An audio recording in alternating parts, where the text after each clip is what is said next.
Hey dears, welcome to Saya designs. എൻ്റെ പേര് സെൻട്ര. അപ്പോൾ നമ്മൾ കഴിഞ്ഞ 2 പാർട്ടായിട്ട് നമ്മൾ ലാസ്റ്റ് അപ്ലോഡ് ചെയ്തിട്ടുണ്ടായിരുന്നു. കുറച്ച് തയ്യലിലെ ഇക്വേഷൻസാണ്, കുറച്ചധികം നമ്മൾ ചെയ്തിട്ടുണ്ടായിരുന്നു. ഫസ്റ്റ് പാർട്ട് നമുക്ക് അത്യാവശ്യം വീഡിയോയ്ക്ക് യൂസ് ചെയ്തിട്ടുണ്ട്. സെക്കൻഡ് പാർട്ട് അധികാരം കണ്ടിട്ടില്ല, അതിനെ അപേക്ഷിച്ച് അധികാരം കണ്ടിട്ടില്ല. അപ്പോൾ കാണാത്തവരൊക്കെ അതൊന്ന് ആദ്യം കാണുക. ഒരുപാട് കമൻറ്റ് വന്നുകൊണ്ടാണ് നമ്മൾ രണ്ടാമത്തെ പാർട്ട് ഇട്ടത്. ഇത് മൂന്നാമത്തെ പാർട്ടാണ്. തയ്യലിലെ സിമ്പിളായിട്ടുള്ള കുറച്ച് ഇക്വേഷൻസാണ്. എന്നാൽ സിമ്പിളെന്ന് വെച്ചാൽ നമുക്ക് അത്രയും യൂസ്ഫുൾ ആയിട്ടുള്ള കുറച്ച് ഇക്വേഷൻസ് കൂടിയാണ് നമ്മളിന്ന് പറഞ്ഞു തരാൻ വേണ്ടിയിട്ട് പോകുന്നത്. അപ്പോൾ നേരത്തെ ഉള്ള 2 വീഡിയോസ് നിങ്ങൾ കണ്ടു നോക്കാം, നിങ്ങൾക്ക് ശരിക്കും ഹെൽപ്ഫുൾ ആയിരിക്കും അത്. അപ്പോൾ അത് കഴിഞ്ഞിട്ട് വരുന്ന പാർട്ടാണ് ഇതെന്ന് പറയുന്നത്. അപ്പോൾ ഒരുപാട് പേര് ചോദിച്ചതുകൊണ്ട് മാത്രമാണ് കേട്ടോ നമ്മൾ ഈ ഇക്വേഷൻസൊക്കെ അപ്ലോഡ് ചെയ്ത് പോകുന്നത്. ഇത് കഴിഞ്ഞിട്ട് നമുക്ക് സ്റ്റിച്ചിങ് വീഡിയോ ചെയ്യാമെന്ന് ഞാൻ വിചാരിച്ചു. കാരണം ഇത് ബേസ് ചെയ്തിട്ട് നമുക്ക് അടുത്ത് ചെയ്യണതാണല്ലോ എളുപ്പം. അപ്പോൾ എന്നാലും ആ ഒരു സ്റ്റാർട്ടിങ് തൊട്ട് വരുള്ളൂ എന്ന് വിചാരിച്ചിട്ടാണ്. ഓക്കെ, നമുക്ക് ഓരോന്നായിട്ട് എഴുതാം കേട്ടോ. അപ്പോൾ കഴിഞ്ഞ ഇതിനകത്ത് നമ്മൾ കുറച്ച് ആം ഹോൾ ഡെപ്ത്ത്, അതുപോലെ തന്നെ കുറച്ച് കാര്യങ്ങൾ ആം ഹോളിനെയൊക്കെ റിലേറ്റ് ചെയ്ത് ഷോൾഡറൊക്കെ വെച്ചിട്ട് കുറച്ച് പറഞ്ഞിട്ടുണ്ടായിരുന്നു. അപ്പോൾ ഇപ്പോൾ നമുക്ക് ബസ്റ്റ് യൂസ് ചെയ്തിട്ടുള്ള കുറച്ച് ഇക്വേഷൻസ് നോക്കാം. ആദ്യം നമ്മൾ കണ്ടുപിടിക്കാൻ വേണ്ടിയിട്ട് പോകുന്നത് ബസ് പോയിൻ്റാണ്. ഇനി പറയുന്ന ഈ 2-3 ഇക്വേഷൻസ് എന്ന് പറയുമ്പോൾ നമ്മൾ പ്രിൻസസ് കട്ടൊക്കെ ചെയ്യുമ്പോഴാണ് ഏറ്റവും കൂടുതൽ നമുക്ക് യൂസ്ഫുൾ ആയിട്ട് വരുന്നത്. പ്രിൻസസ് കട്ട് ബ്ലൗസൊക്കെ ചെയ്യുന്ന സമയത്ത് ബസ് പോയിൻ്റ് എന്താണെന്ന് മനസ്സിലാകാത്തവർക്ക് വേണ്ടിയിട്ട് ഞാൻ പറഞ്ഞുതരാം. ബസ് പോയിൻ്റ് എന്ന് വെച്ചിട്ടുണ്ടെങ്കിൽ ഷോൾഡർ മുതൽ നമ്മുടെ നിപ്പിൾ പോയിൻ്റ് വരെയുള്ള അകലം ഉണ്ടല്ലോ, അതിനെയാണ് ബസ് പോയിൻ്റ് എന്ന് പറയുന്നത്. ഷോൾഡർ ടു നിപ്പിൾ, നമ്മൾ ഏറ്റവും ടോപ്പ് മുതൽ ചെസ്റ്റിൻ്റെ ആ ഒരു പോയിൻ്റ് വരെ, ബസ് പോയിൻ്റ് വരെ ഉള്ളതാണ് കേട്ടോ. അപ്പോൾ അതിനെയാണ് ബസ് പോയിൻ്റ് എന്ന് പറയുന്നത്. ഇതെങ്ങനെയാണ് കണ്ടുപിടിക്കുക എന്ന് നോക്കാം. നമുക്കൊരാളുടെ അളവ് അറിയില്ല, പക്ഷെ നമുക്കൊരു ഓർഡർ കിട്ടി, പക്ഷേ ബസ് പോയിൻ്റ് അവിടെ നമുക്ക് എന്തായാലും വേണം പ്രിൻസസ് കട്ടൊക്കെ ആകുമ്പോൾ. അപ്പോൾ അതെങ്ങനെ കണ്ടുപിടിക്കുക എന്ന് നോക്കാം. അപ്പോൾ അതിൻ്റെ ഇക്വേഷൻ എന്ന് പറയുന്നത് ബസ്റ്റ് സർക്കംഫറൻസ്, അതായത് നമ്മുടെ ബസ്റ്റ് അളവിനെ 4 വെച്ച് ഹരിച്ചതിന് ശേഷം അതിൻ്റെ കൂടെ 1 ഇഞ്ച് ആഡ് ചെയ്ത് കൊടുക്കുക. ഇങ്ങനെ ചെയ്യുമ്പോൾ നമുക്ക് ബസ് പോയിൻ്റ് കറക്റ്റായിട്ട് കിട്ടുന്നതാണ്.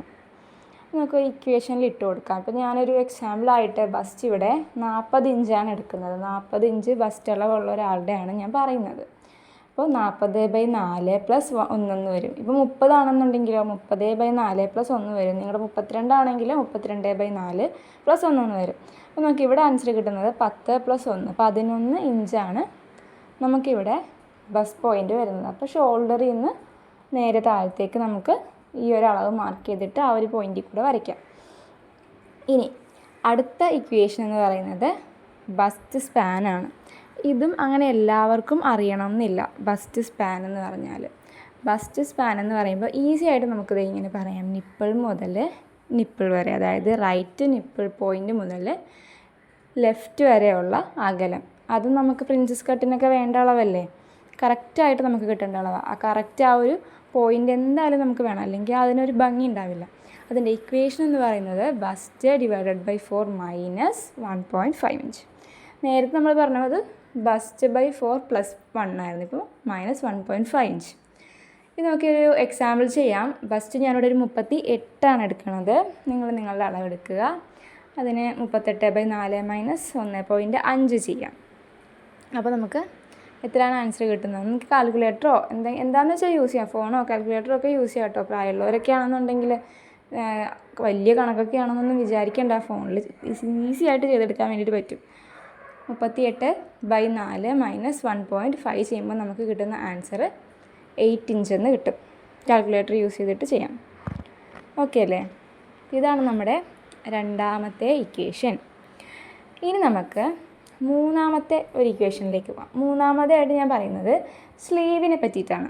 നമ്മളൊരു സ്ലീവ് ചെയ്യുന്ന സമയത്ത് വരുന്ന ഒരു അളവ്, അതാണ് നമ്മൾ മൂന്നാമതായിട്ട് പറയാൻ വേണ്ടിയിട്ട് പോകുന്നത്. എനിക്കിവിടെ ലൈറ്റ് ഭയങ്കര പ്രശ്നമുണ്ട്. ഞാൻ എങ്ങനെ അഡ്ജസ്റ്റ് ചെയ്ത് വെച്ചിട്ടും ലൈറ്റ് അങ്ങോട്ട് കറക്റ്റ് ആവുന്നില്ല. കാണുന്നില്ലെങ്കിൽ പറയണേ. സ്ലീവ് ക്യാപ്പിൻ്റെ ഹൈറ്റാണ് നമ്മൾ അടുത്തതായിട്ട് കണ്ടുപിടിക്കാൻ വേണ്ടിയിട്ട് പോകുന്നത്. എന്താണ് സ്ലീവ് ക്യാപ്പ് എന്ന് മനസ്സിലാകാത്തവരുണ്ടെന്നുണ്ടെങ്കിൽ ഞാൻ ചെറുതായിട്ടൊരു റഫായിട്ടൊരു ഫിഗർ വരച്ച് കാണിച്ചു തരാം. അപ്പോൾ നിങ്ങൾക്ക് എന്തായാലും മനസ്സിലാവും. സ്റ്റിച്ചിങ് അറിയുന്നവർ എന്തായാലും മനസ്സിലാകും ഒരു ഫിഗർ കാണുമ്പോൾ തന്നെ. അപ്പോൾ ഇതേപോലെയാണല്ലേ നമ്മൾ ആ ഒരു സ്ലീവ് കട്ട് ചെയ്യുമ്പോൾ നമ്മളത് ഓപ്പൺ ചെയ്തിടുമ്പോൾ നമുക്ക് കിട്ടുന്ന ആ ഒരു ഷേപ്പ് എന്ന് പറയുന്നത് ഇതുപോലെയാണ്. ചുമ്മാ ഒന്ന് വരച്ചിട്ടേക്കുവാണ്, അളവും കാര്യങ്ങളൊന്നും നോക്കിയിട്ടില്ല. എന്നിട്ട് നമ്മളിത് ഇതിങ്ങനെ നേരെ ഇങ്ങനെ പോവും. ഈ ഒരു ലൈനിൽ നിന്ന് നേരെ മുകളിലോട്ട് ഏറ്റവും ഉയർച്ചയിൽ വരുന്ന ആ ഒരു പോയിന്റിലോട്ടുള്ള അകലമാണ് ക്യാപ് ഹൈറ്റ് എന്ന് പറയുന്നത്. ഇതാണ് ക്യാപ് ഹൈറ്റ്. ഈ അളവ് എങ്ങനെയാണ് എടുക്കേണ്ടത് എന്നാണ് നമ്മൾ പറഞ്ഞു തരാൻ വേണ്ടിയിട്ട് പോകുന്നത്. അപ്പോൾ ഇതിനൊരു ഇക്വേഷനുണ്ട്, സിമ്പിളായിട്ട് പറഞ്ഞൊരു ഇക്വേഷനുണ്ട്. ഇപ്പോൾ നമ്മൾ പറയും 3 മുതൽ 3.5 വരെ നമുക്കിത് എടുക്കാം. പക്ഷേ ആരൊക്കെയാണ് 3 എടുക്കേണ്ടത്, ആരൊക്കെയാണ് 3.5 എടുക്കേണ്ടത്, ഇത് നിങ്ങൾക്കറിയാമോ? അപ്പോൾ അതാണ് നമുക്ക് ക്ലിയറായിട്ട് ഇപ്പോൾ ഇതിലൂടെ കണ്ടുപിടിക്കാൻ വേണ്ടി പറ്റും. ഓക്കെ, അപ്പോൾ അതിൻ്റെ ഇക്വേഷൻ എന്ന് പറയുന്നത് ബസ്റ്റിനെ 12 വെച്ച് ഹരിക്കുക, എന്നിട്ട് അതിൻ്റെ കൂടെ 1 ഇഞ്ച് ആഡ് ചെയ്ത് കൊടുക്കുക. നമുക്ക് ബസ്റ്റ് 12 വെച്ച് ആദ്യം ഹരിക്കുക. അപ്പോൾ ഇവിടെ എക്സാമ്പിളായിട്ട് നിങ്ങൾക്ക് ബസ്റ്റ് ഞാനൊരു അളവെടുക്കുകയാണ്, നിങ്ങൾക്ക് നിങ്ങളുടെ അളവെടുക്കാം. ഞാനിവിടെ 32 എടുത്തു. 32/12 ചെയ്യുക, പ്ലസ് 1 ഇഞ്ച് ആഡ് ചെയ്ത് കൊടുക്കുക. 32/12 ചെയ്യുമ്പോൾ നമുക്ക് 32/12 എന്ന് പറയുമ്പോൾ നമുക്ക് 2.6 ആണ് ആൻസർ കിട്ടുന്നത്. അതിൻ്റെ കൂടെ 1 ഇഞ്ച് ആഡ് ചെയ്യുമ്പോൾ 3.6 എന്ന് നമുക്ക് ക്യാപ് ഹൈറ്റ് കിട്ടും. ഈ 3.6 എന്നുള്ളത് നമുക്ക് റൗണ്ട് ചെയ്തിട്ട് 3.5 ആക്കി എടുക്കാവുന്നതാണ്.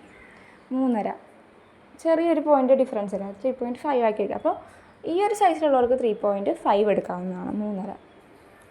മനസ്സിലായോ? അപ്പോൾ ഇങ്ങനെയാണ് നമ്മൾ സ്ലീവിൻ്റെ ക്യാപ് ഹൈറ്റ് കണ്ടുപിടിക്കുന്നത്.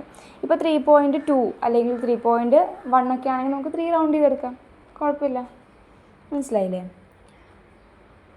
അങ്ങനെയാണ് നമ്മൾ 3 to 3.5 വരെയാണ് ഇത് എടുക്കുന്നത്. അപ്പോൾ ക്ലിയറായി എന്ന് വിചാരിക്കുന്നു. ഇനി നമുക്ക് അടുത്ത ഒരു ഇക്വേഷൻ കൂടെ നോക്കാം. നെക്സ്റ്റ് ഇക്വേഷൻ വരുന്നതും സ്ലീവിനെ റിലേറ്റ് ചെയ്തിട്ട് തന്നെയാണ്. സ്ലീവിൻ്റെ വിഡ്ത്ത് കണ്ടുപിടിക്കാനുള്ള ഇക്വേഷനാണ് അടുത്തതായിട്ട് നമ്മൾ പറയാൻ വേണ്ടിയിട്ട് പോകുന്നത്. സ്ലീവ് വിഡ്ത്തിൻ്റെ ഇക്വേഷൻ എനിക്ക് തോന്നുന്നു ഞാൻ ഇതിന് മുന്നേയും പറഞ്ഞു തന്നിട്ടുണ്ട്. അപ്പോൾ ഇത് റിലേറ്റ് ചെയ്ത് പറഞ്ഞ കാരണം ഇത് ഒന്നോ ആഡ് ചെയ്യാമെന്ന് വിചാരിച്ചു. അപ്പോൾ സ്ലീവ് വിഡ്ത്താണ് നമ്മൾ നെക്സ്റ്റ് നോക്കാൻ വേണ്ടിയിട്ട് പോകുന്നത്. സ്ലീവിൻ്റെ വിഡ്ത്തൊക്കെ ഈസി ആയിട്ട് നമുക്ക് കണ്ടുപിടിക്കാൻ വേണ്ടി പറ്റും. അപ്പോൾ ഇക്വേഷൻ യൂസ് ചെയ്തിട്ട് ഇങ്ങനെ ചെയ്യാം എന്നറിയാൻ പാടില്ലാത്തവരുണ്ടെങ്കിൽ ജസ്റ്റ് ഒന്ന് കമൻറ്റ് ചെയ്യും. ഈ ഇക്വേഷൻസൊക്കെ നിങ്ങൾ ആദ്യമായിട്ട് കാണുന്നവരാണെന്നുണ്ടെങ്കിൽ നിങ്ങളൊന്ന് കമൻറ്റ് ചെയ്യണം, തീർച്ചയായിട്ടും കമൻറ്റ് ചെയ്യണം കേട്ടോ. യൂസ്ഫുൾ ആകുന്നുണ്ടോ എന്ന് അറിയാൻ വേണ്ടിയിട്ടാണ് കേട്ടോ. സ്ലീവ് വിത്തിൻ്റെ ഇക്വേഷൻ എന്ന് പറയുന്നത് ഷോൾഡർ ഡിവൈഡഡ് ബൈ 2 + 0.5 ഇഞ്ചാണ്. നമ്മുടെ ഷോൾഡർ അളവിനെ 2 വെച്ച് ഹരിക്കുക, പകുതി എടുക്കുക. അതിൻ്റെ കൂടെ ഒരു 1/2 ഇഞ്ചും കൂടെ കൂട്ടിക്കഴിഞ്ഞാൽ സ്ലീവിൻ്റെ വിഡ്ത്ത് കിട്ടും. അപ്പോൾ 14/2 + 0.5 ഇഞ്ച്. അപ്പോൾ 7 + 0.5 = 7.5 ഇഞ്ച്, 7.5 എന്ന് നമുക്ക് കിട്ടും സ്ലീവിൻ്റെ വിഡ്ത്ത്. സിമ്പിളല്ലേ? അപ്പോൾ ഇത്രയും എളുപ്പത്തിൽ നമുക്ക് ഈ ഇക്വേഷൻസൊക്കെ യൂസ് ചെയ്തിട്ട് നമ്മുടെ ഏറ്റവും ഇമ്പോർട്ടൻ്റ് ആയിട്ടുള്ള കുറച്ച് അളവുകളൊക്കെ കണ്ടുപിടിക്കാൻ വേണ്ടിയിട്ട് പറ്റും. അപ്പോൾ ആളെ തന്നെ മുമ്പിൽ കിട്ടണമെന്നില്ല, ഏതെങ്കിലുമൊക്കെ ഒരു അളവ് കിട്ടിക്കഴിഞ്ഞാൽ തന്നെ നമുക്ക് ബാലൻസ് ഇക്വേഷൻ ഉപയോഗിച്ചിട്ട് ആ ഡ്രസ്സ് തന്നെ അങ്ങോട്ട് സ്റ്റിച്ച് ചെയ്ത് കൊടുക്കാൻ വേണ്ടി പറ്റും. ഇന്നത്തേക്ക് ഇത്രയേ ഉള്ളൂ. അപ്പോൾ അടുത്ത വീഡിയോയിൽ കാണാം. അപ്പോൾ സബ്സ്ക്രൈബ് ചെയ്യാൻ മറക്കരുത്. ബൈ.